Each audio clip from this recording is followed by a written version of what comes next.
नमस्कार दोस्तों, मैं हूं सुरजीत चावला। आप देख रहे हैं वर्कर वॉइस डॉट इन। दोस्तों, आपको बता दूं कि आपके पास अगर ईपीएफ का खाता है तो 31 लाख ईपीएफ खाताधारी लोगों के बैंक में ईपीएफओ पैसा देने जा रहा है।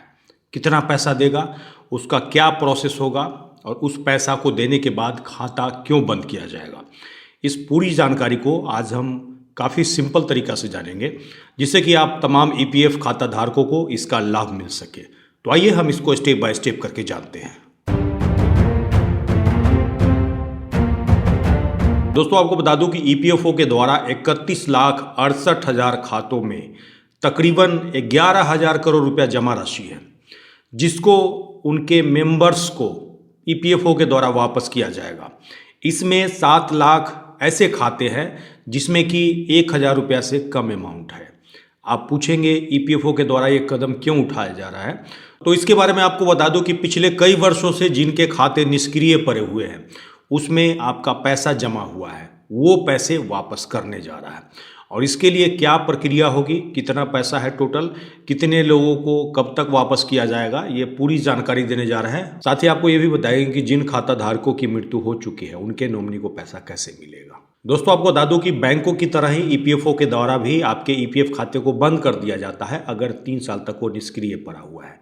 कहने का मतलब कोई भी ट्रांजैक्शन नहीं हुआ, आपने कहीं नौकरी नहीं किया और आपका ईपीएफ का कंट्रीब्यूशन जमा नहीं हुआ, या फिर आपके मालिक ने आपके पीएफ के खाते में आपका कंट्रीब्यूशन जमा नहीं किया। 3 साल जब समय हो जाता है तो उसको निष्क्रिय कर दिया जाता है।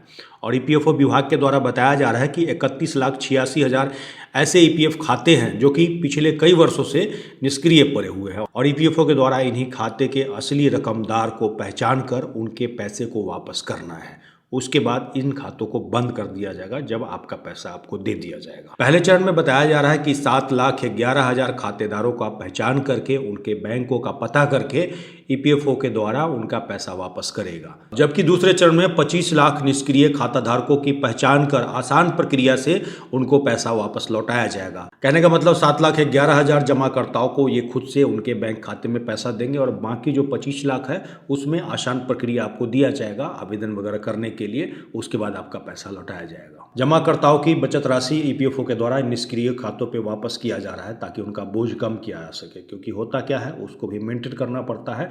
और ये आपका एक बार पैसा लौटा देंगे तो उसके बाद खाता बंद कर देंगे और चैप्टर क्लोज हो जाएगा। इसके बारे में जागरण की रिपोर्ट के अनुसार श्रम मंत्रालय में मनसुख मंडाविया की अध्यक्षता में फैसला लिया गया है कि जमाकर्ताओं का जो निष्क्रिय खाता है उसका पैसा वापस लौटाया जाएगा। साथ ही इस बैठक में निर्णय लिया गया है कि निष्क्रिय पड़ा खाता जो कि 3 साल से 20 साल पुराना है, 31,86,000 खातों को उनके असली जमाकर्ताओं तक बिना कागजी प्रक्रिया को जटिल बनाते हुए वापस करना है। आपको बता दें कि पहले चरण में जो 7,11,000 लोगों का पैसा वापस किया जाएगा वो आधार के माध्यम से किया जाएगा। जिनके आधार के साथ बैंक अकाउंट लिंक होगा उनको सीधे उनके बैंक खाते में, जो कि आपके आधार से जुड़ा होगा, उसमें दे दिया जाएगा। उसमें कोई भी आपसे आवेदन नहीं लिया जाएगा।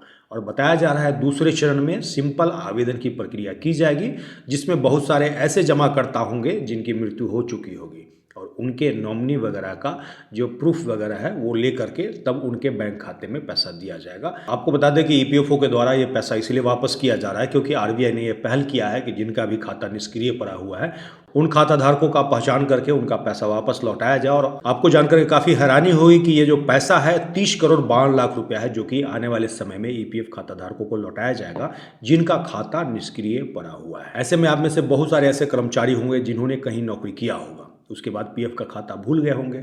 बहुत सारे कर्मचारी ऐसे भी होंगे जिनके एम्प्लॉयर ने उनका पीएफ का खाता खुलवाया लेकिन उनको खाता नंबर नहीं दिया। ऐसे में आप एक बार कमेंट्स करके बताइएगा कि ऐसा कोई पीएफ खाता है जिसमें आपको याद हो कि आपका पैसा जमा था लेकिन मिल नहीं पाया। ऐसा मेरा भी एक खाता था, उसके बारे में मैं जल्द ही जानकारी जुटा करके और पैसा लेने की कोशिश करूंगा। अब ऐसे में देखना है कि सरकार की तरफ से इस प्रक्रिया को कब शुरू किया जाता है। अगर आप मुझे फेसबुक पे देख रहे हैं तो पेज को लाइक करेंगे, यूट्यूब पे देख रहे हैं तो चैनल को सब्सक्राइब करेंगे, वीडियो को अधिक से अधिक शेयर करेंगे ताकि अधिक से अधिक साथियों तक जानकारी पहुँच पाए। इसके साथ ही विदा लेता हूँ, जल्दी एक नई जानकारी के साथ मिलते हैं। धन्यवाद।